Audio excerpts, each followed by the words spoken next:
Good afternoon, people. Well, it's like Fury and Youssef here. It's the rematch, as you can see with the keg in the background, but there's another keg in there. There's actually another keg there as well. Quite a Hoegaarden fan, as a lot of you know. I did the can versus the can recently, and it was saying, it was pointed out as well, and I did think it at the time, there was something that weren't right about that can. Now you can argue with a keg with a can, you shouldn't really do that, but does it make that much difference? You're getting the best of what you can from Hoegaarden, in my opinion. Obviously the keg, as you get through it, that's just in, so it might be lively when I do the pour, but you know, if you're going to not want your bottom bit to change, you've got to shake that keg around or turn it over. You know, you can't shake it around too much or you're going to get a pint of froth. So there's two ways of looking at this anyway. Actually, hold on, I'm going to have to pause this a sec because I haven't got the oranges. That's a major bit. Right, back again. Got the oranges here. And they do make a difference. I know some people say, hey, you can't put fruit in beer. I get that. But, you know, in the States and anywhere, Blue Moon is known to go with orange. And in my opinion, whether you're going to put orange, I've got limes in there as well, or lime in the Hoegaarden, it does enhance it. There's no doubt about it. As long as you give it a squeeze. Some people just whack them in there like, there's no point in that because it's not going to work, is it? Right, let's get the Hoegaarden poured for a start. I won't turn the camera around. I'll leave you here with this lovely Blue Moon can, and obviously I've only got the one can, but it'll be enough. Let's see how lively she is, and I'll go on. Yeah, she's lively. Blimey. Okay. Hold on, I'm getting it. Come on. Be nice to me. First pour out, people. No cheating, no swifting beforehand. It's not a new keg. Don't mind if I do. So there's your Hoegaarden. As you can see, as ever, it delivers. So, and that's looking more, I would say, along the lines of this. Remember, that's the first one out, and as I said, the keg does change as you get through it. I have a feeling these are going to be more similar than the last review. As I say, luckily I had this one can at the back of the fridge from that night, so I could go on it again. Much more similar them, aren't they? Right, hold on, let's get a shot here. Let's get a shot. So as I say, it's kind of like the rematch, as I say, like Fury and Youssef. Only I couldn't call the winner here. I think if Fury fights again, he's on a one-way trip, I'm afraid. Pains me to say that. Absolutely loved Tyson throughout the years. But anyway, that's boxing. That's another issue. As you can see, although that bit more, slightly more darker, it's more on par than it was on the can. There's not a lot of carbonation in that, but this again, it's got the small bubbles. You probably can't see it, which is always a good sign. As Real Craft Ale will tell you, you've got them small bubbles going up and up and up. I'm not sure if it's nucleated, this one. It might well be, I'm not sure. It's a sign of a good brew. Oh, actually, this has got the same. It's harder to see, but yeah, it has as well. So there you go. They're both on par there. So let's have a quick taster without the orange. Then I'll squeeze a bit of orange in, and we'll see where we get. So, Blue Moon. Yeah. Everything you'd expect from a Belgian style wheat ale, as it's called. 5.4% ABV. 4.9. You know it's got your orange peel, your coriander. I don't have to keep going on about that. Your yeasty notes, this and that. It can be whatever you want, you know. It's subjective in a way, isn't it? Let's be honest. So let's have a go on the Blue Moon.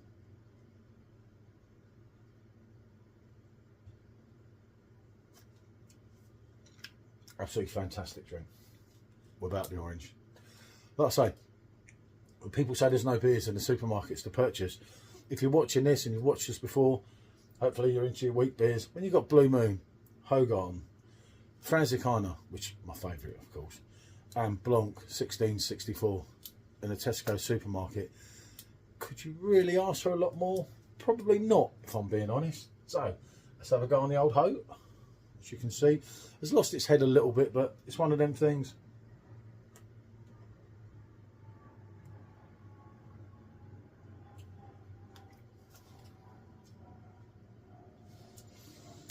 Now I'm getting there, more zestiness and coriander. But apart from that, especially on the back end, they are quite similar, I must admit. That's standing up this time. Obviously, if you watched the last review, do check it. It ended up with a mismatch. There was something wrong with that can. We'd got from France. Maybe, I don't know, it sat around. It was way in date. I don't know, for whatever reason, it wasn't that great. Right, let's get the orange in for the final touch. Because for me, the orange, give it a nice little squeeze, you see? It's not hard. You know, just give it a squeeze like that and bango. You can actually see bits of the orange going down into your beer. The same with the hoe. Oh, that's going all over the place, over my phone. Okay, oh, blimey. He who dares wins, he who hesitates don't. So, now they've got their orange in them, let's go again on the taste. I say, I did find a Hoegaarden, slightly more of a spice to it. And that little bit more zesty. Going along the range of Blanc, but not quite there. Right, as you can see, lovely cloudiness, absolute peach of a beer this is.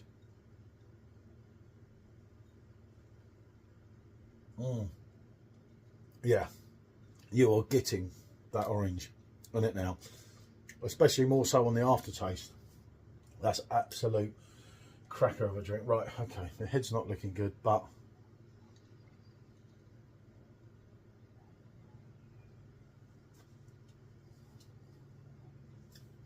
definitely still more of a spice to that.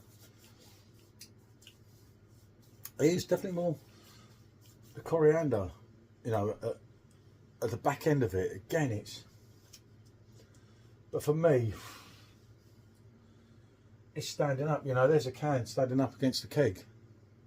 And the keg does get better as you get through it. But I thought it's fair doing this because you're at the top of the keg rather than the bottom. Anyone that's had the kegs of this will know, as I said earlier, it's a completely different drink at the end. The thickness, the sediment, it all goes to the bottom, but it's still great from the start.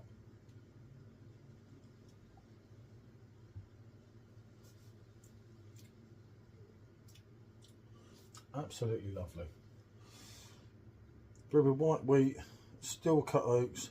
Blue Moon features a crisp finish with a perfect combination of orange peel, touch of coriander, bring out the flavour by serving the wheat beer in a glass with an orange slice. Unless I'm mistaken, brewed in the UK. There you go. That's obviously brewed in Belgium. That is brewed in the UK. And all these people that say UK can't do this, that's total rubbish. Half of it's in people's head, like when you had all the Stella Gate on a Perfect Draft. You know, I've drank Stella for many years. Not a huge fan of it now. I used to be back in the day and that. But I kind of have enough in my head. You know, I'm not the brightest bean in the book, granted, but I have enough in my head to know that the difference, if any, was very minimal. And all this about the water, as soon as you take the water to the level, you know, we could go on all day, couldn't we? Right, let's go back on the hoe.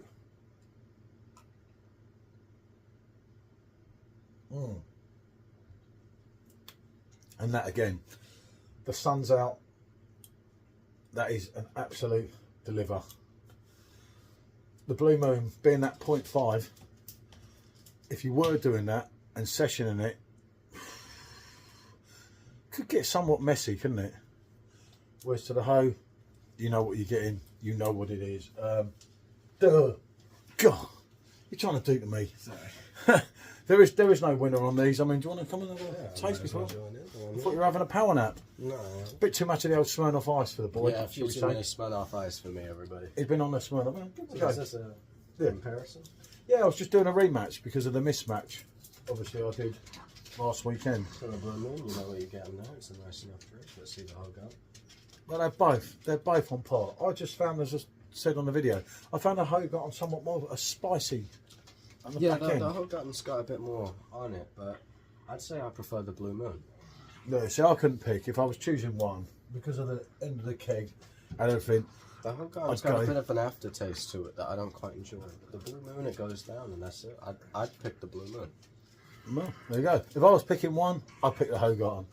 As I say, I've done it from the keg. I know you can say, oh, you should have used the can again, but that can from France wasn't good. It didn't. Oh, Tiger, to you. So like the dog dancing round.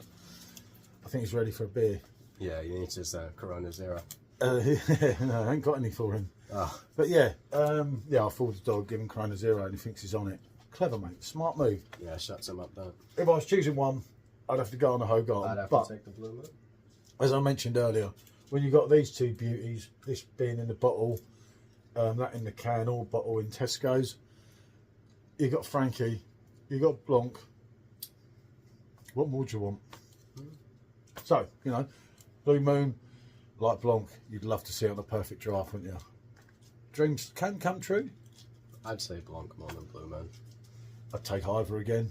I think a lot of people would as well. So, what can I say? Thanks for watching. There you go. As I say, I said I'd do it again. I've done it again.